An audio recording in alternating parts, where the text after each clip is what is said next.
welcome to your April 2017 Gemstone and Runestone reading. Okay, so what we're focusing on, you have Anzus in the main focus. And what we're seeing here is there's a need maybe more to focus. There's a lot of scattered energy here, and needing to get out of your comfort zone is really what we're seeing right away. You got a lot going on, but what we're seeing, there is a lot of internal stuff going on too. It doesn't always have to be the external world. It's more internalizing here too. You have Sawillo here, and when we're looking here again, there's a need to focus more on your spirituality here, and some of you could be turning in internally.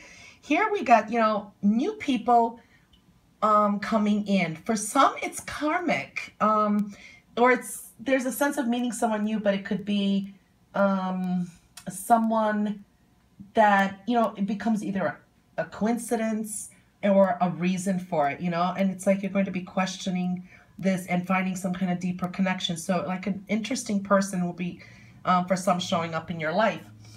And when you have Uros here you got some negative stones, okay?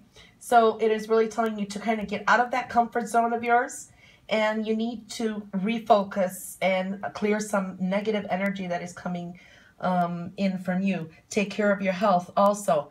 Another thing we're looking here is you need to communicate a little bit clearly and go within. If anything's bugging you, let it out, but be careful how you let it out, because what we're seeing here also is you're a little bit more sensitive right now. It's like your ego's very easily bruised, okay? So you kind of have a hard time hearing anything negative or any criticism from others at this point. So now Manzu's here. Here we're looking at, this is really isolated though, there is either something that you've been wanting and delaying to do, or there's sometimes I say it's like demons within us.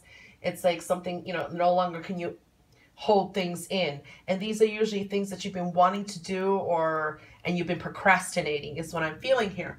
Okay, so it's telling you to kind of like go within and regain the passion to move forward in some areas. Others could be feeling stuck, at the same time being resentful of others or some situations, okay?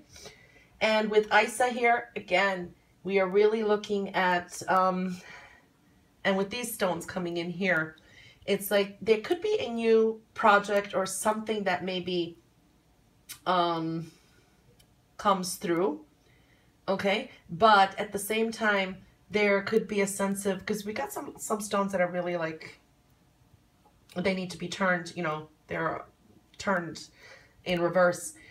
So this is like going into your passions, and there is a change here. This is like a tower here, going into your passions, your projects, or maybe goals you had in the future. But there's a sense of maybe, like I said, we're seeing that you're a little bit more sensitive here, and you can't deal with some kind of rejection or hearing something maybe that you don't want to hear, or some kind of criticism here.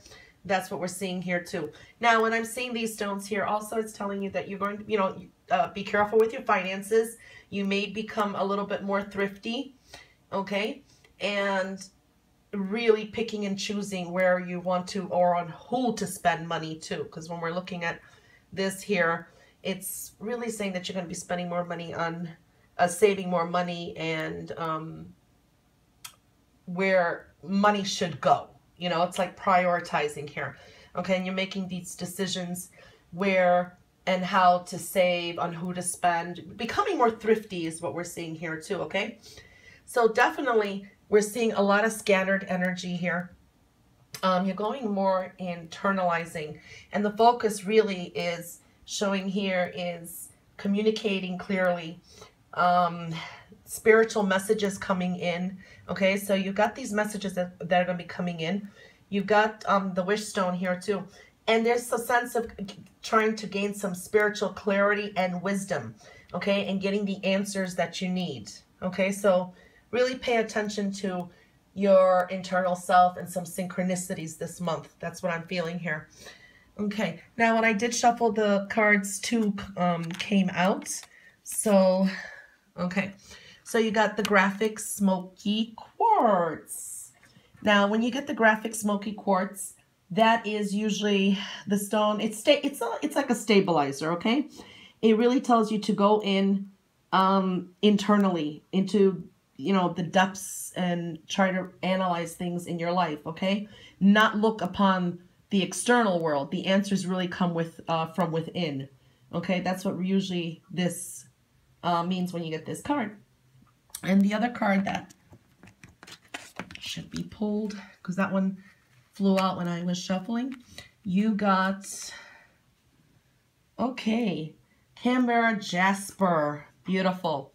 Okay, so when this one shows up, that's again a message very clear here that you got to go back in and view things and analyze. When you got these two cards together, it's going in, analyzing things, and looking at sometimes, you know, the deeper wisdom, reconnecting more with your wisdom, things that may be from the past. If you had past experiences and then you revisit them today, similar circumstances, and what wisdom did you gain from past experiences, okay? And going back to the roots. And this is sometimes connected to the family and people connected to you. So sometimes the answers lie within there. So these two really came out perfect to correspond with each other. And let's see what this card has to say. Okay, so you got partnership and alliances. All right, so when this card shows up, sometimes we're talking about unexpected partnerships show up, alliances show up. You're dealing with a lot more communication, as we saw over here, communicating clearly. You know, sometimes it's questioning people's motives. But it does usually say that you benefit through some kind of partnerships and forming stronger alliances. So sometimes we will make up with people maybe that we haven't been getting along with. You form a better alliance. For others, it could be breaking off partnerships. So that really came into focus. That's a special message that came out. Now, we are in the astrological new year. We start off with always the first house of Aries. And what I wanted to do is pull everyone a card from this deck. This is the Astrology Oracle deck, and see what like your solar year would be ahead for the astrological year. And you guys got Capricorn. Okay, so when we're looking at Capricorn here, we're looking at that either a Capricorn can be prominent during the year, the astrological year for you. So any kind of Capricorn in your life may be profound. They could be coming into your life for good or for bad. But this is for Taurus. Capricorn is your 9th house. So that's dealing with philosophy, wisdom, learning. The law comes through here, religion. And Capricorn is a natural ruler of the 10th house, which you can combine that with career, social status, the public stage, ambition. So that's what we're looking at the astrological year, basically. This is general reading. I just want to pull the special message. And so you got Capricorn. So either Capricorns are going to be very prominent in your life. Again, this is a Pluto effect, Saturn effect, sorry, because it is a natural ruler of Saturn too. And also Pluto is transit in Capricorn.